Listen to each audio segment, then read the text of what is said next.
Hey folks, this is Brian from Super Easy Tuts, and in this tutorial we're going to begin with functions. There's going to be several tutorials on them. Functions is an extremely integral part to C++, so it's extremely important that you understand these operations of functions. So to start with, we've been coding with the int main parentheses and then an open bracket return 0 close bracket, and this actually is a function. You can look at it as the CEO, and basically the CEO delegates different tasks to different people. So main is like the CEO, and it will delegate different tasks to different functions. Now C++ has libraries of built-in functions, which we'll discuss in later tutorials. For now, we're going to learn how to write our own functions. So to start with, there are three main things to understand when writing our own functions.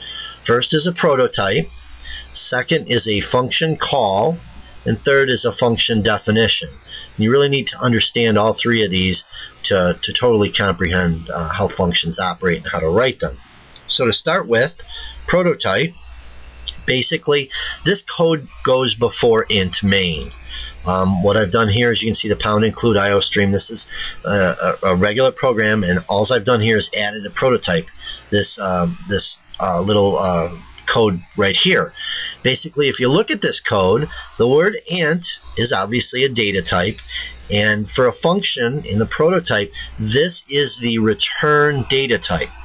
So this can actually be int, it can be float, double, string, char, whatever. But in the prototype, that's the first thing that goes, is our return data type. Then we have add, which is actually the function name.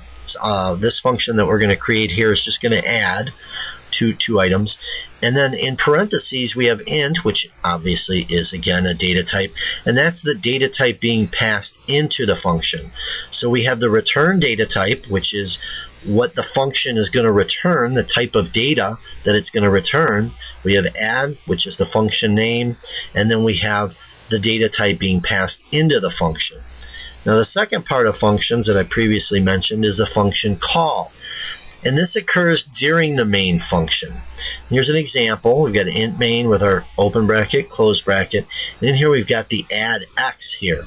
Now add is the function name, and x is a variable being passed into the function. We've previously, as you can see here, we've previously declared x as an integer variable and set it equal to the value of 4. So basically 4 is getting passed into this add function. But x obviously is how we do it. We do it by the variable name. And then the third part of functions, of creating your own function, is the definition.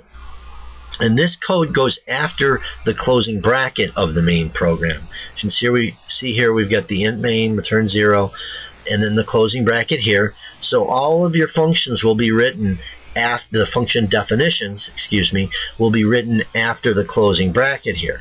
And if we look at this little piece of code here, this first item, int add parentheses int y, the first thing we have, and it's very similar to the prototype, we have the return data type. This is the type of data that the function is going to return. Then we have add, which is our function name, and then in parentheses we have int y. Now in the prototype we had just int.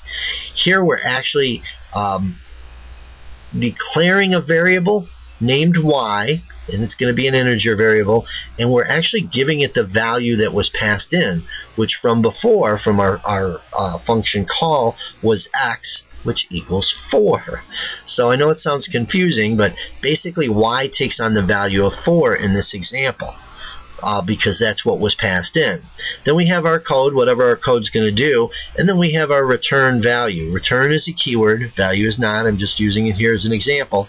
So in this code, we've basically created an integer, named it new value. It does not have any value. We haven't assigned it a value here, so it's just created. Then what we do is we take that integer that we just created and set it equal to y plus 4. Now y is the variable x, which equals 4, which was passed in. Again, I understand it's probably confusing.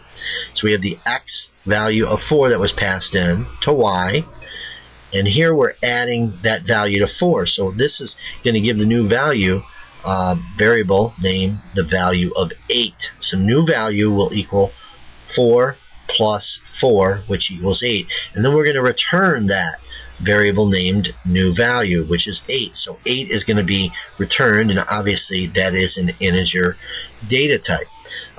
So now I'm going to flip over here to Quincy and just show you this basic program here. Hopefully it's a little bit easier to understand. So before the int main, we have our prototype, which is just the return data type int, the function name add, and then the passed in data type, which is int. Here I've declared an integer variable named x and set it equal to 4. And then we have our function call, which is add, and then x is being passed in.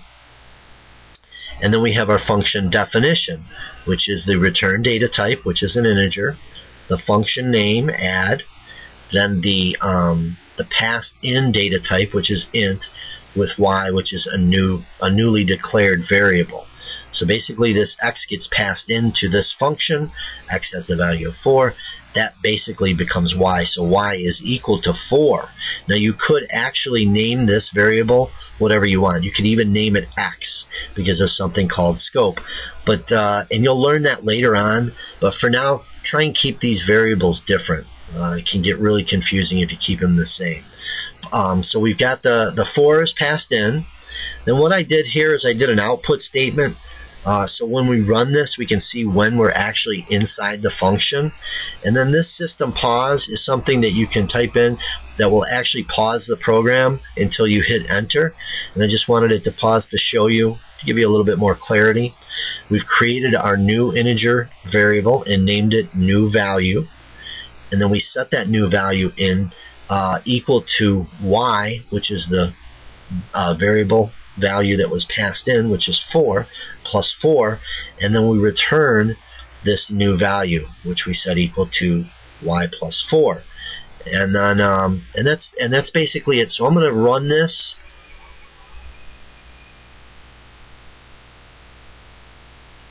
And see, we can see the output of the inside the function, which we see outed here, and then the system pause is this here. So now we're inside the function. This actually hasn't taken place. This function hasn't done any of this operations yet. So I'm going to hit enter, and it's just going to end because we don't have any output. So now what I'm going to do is I'm going to uncomment this, and then we go back and comment out this. So now this is a simple output statement. And basically it's going to output whatever value, whatever return value our function gives us. So we're going to see that the function did indeed operate on the variable that was passed in. And now this is actually going to be 8. We're going to see 8 on our output here. So when we run this, again inside the function, and we've got the system pause here. If I hit enter, we have the 8. Which is from our cout statement here, and then the end of the program. So that's it. What would probably be best for you to do is pause this tutorial and type in the text that I've got here and run this program so you kind of get an understanding of it. This is a very, very basic one, and we're going to get into in the next few tutorials, we're going to get into more in depth into functions. So you really need to understand the prototype, the function call, and the function definition, and how this value that's passed in here assumes this value as well. This y takes on whatever value x is.